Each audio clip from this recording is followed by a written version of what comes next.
প্রিয় দর্শক আসসালামু আলাইকুম। আবারও ফিরে আসলাম আপনাদের প্রিয় অনুষ্ঠান জীবনের গল্প নিয়ে।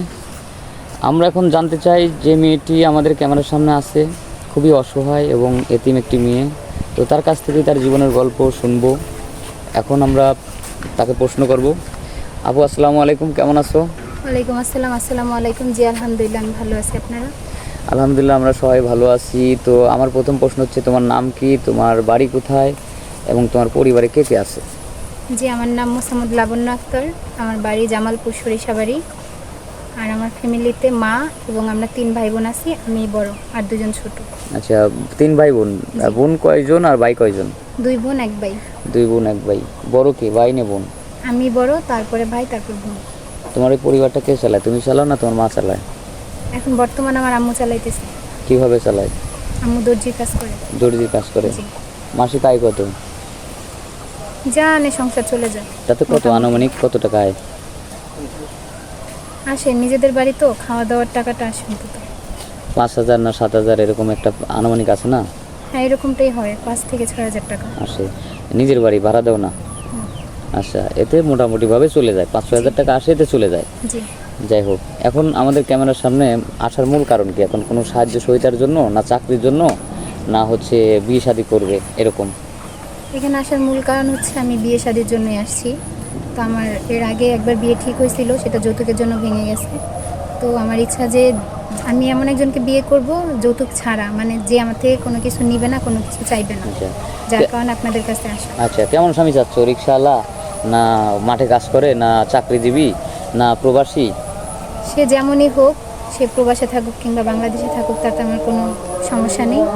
হচ্ছে বয়স যদি একটু বেশি হয় তাতেও আমার কোনো সমস্যা নেই। সমস্যা নেই না?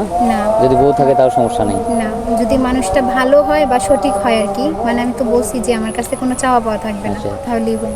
তোমার শিক্ষাগত যোগ্যতা কতটুকু? ক্লাস 8 পর্যন্ত। ক্লাস 8 পর্যন্ত। ধন্যবাদ, খুব সুন্দর। ইংলিশ পড়তে জানো না? হ্যাঁ, পারি। পড়তে জানো? জি। বাংলা পড়তে জানো? জি। ভালো, গুড। এখন যদি মনে করো কোনো আমাদের এই ভিডিও তো পাবলিক হবে, এখন দেশ বিদেশে অনেকেই আমাদের এই ভিডিওটা দেখে, আমাদের নিয়মিত দর্শক যারা আছে তারা দেখে।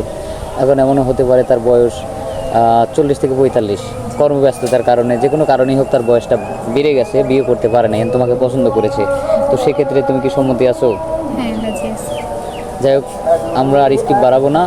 আজান দিছে, সবারই নামাজ কালাম পড়তে হবে। তো আমার প্রথম কথা হচ্ছে, এখন যদি মানে দেশ বিদেশ থেকে এই ভিডিওটা পাবলিক করার পর সবাই দেখবে, এখন তোমাকে পাবে কিভাবে? আমার সাথে যোগাযোগ করতে হলে আপনাদের সাথে যোগাযোগ করতে হবে আগে হবে। প্রথমত, কারণ আমার পার্সোনাল কোনো ফোন নাই। ফোন নেই না? না, জি না, আমার বাসায় কোনো ফোন নাই, যার কারণে যেটা দিয়ে আমি যোগাযোগ করতে পারবো। তো যদি আমাকে আমার সাথে যোগাযোগ করতে হয়, তাহলে আগে আপনাদের সাথে যোগাযোগ করে তাহলে আমাকে পাবে।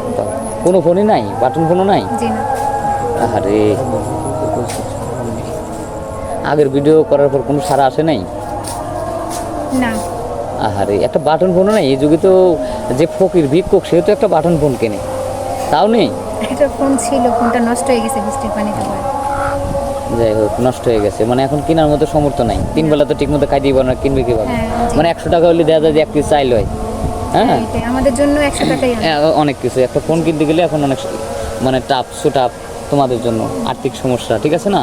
ঠিক আছে, আমরা এই ভিডিওটা পাবলিক করো। সুপ্রিয় দর্শক, সবাই শুনলেন এই মেয়ের জীবনের গল্প। আসলে তো এই সামান্য 2-1 মিনিটের মানুষের জীবনের গল্প শোনা যায় না, আরও অনেক অনেক দুঃখ কাহিনী আছে, এগুলি সবই হাইট, তার বলার মতো ভাষা নেই। অল্প সময়ের মধ্যে সব কিছু বলে দিয়েছে। যদি কোনো সহৃদয়বান ব্যক্তি হয়ে থাকেন, এই মেয়েটাকে যদি পছন্দ হয়, তাহলে আমাদের সাথে যোগাযোগ করবেন, কারণ স্ক্রিনে আমাদের নম্বরই দেওয়া থাকবে, হোয়াটসঅ্যাপ আর ইমো থাকবে। কেউ অযথা ভিডিও কল দিবেন না। সেই সাথে সবাই সুস্থ থাকবেন, সবারই শুভকামনা করি। আল্লাহ।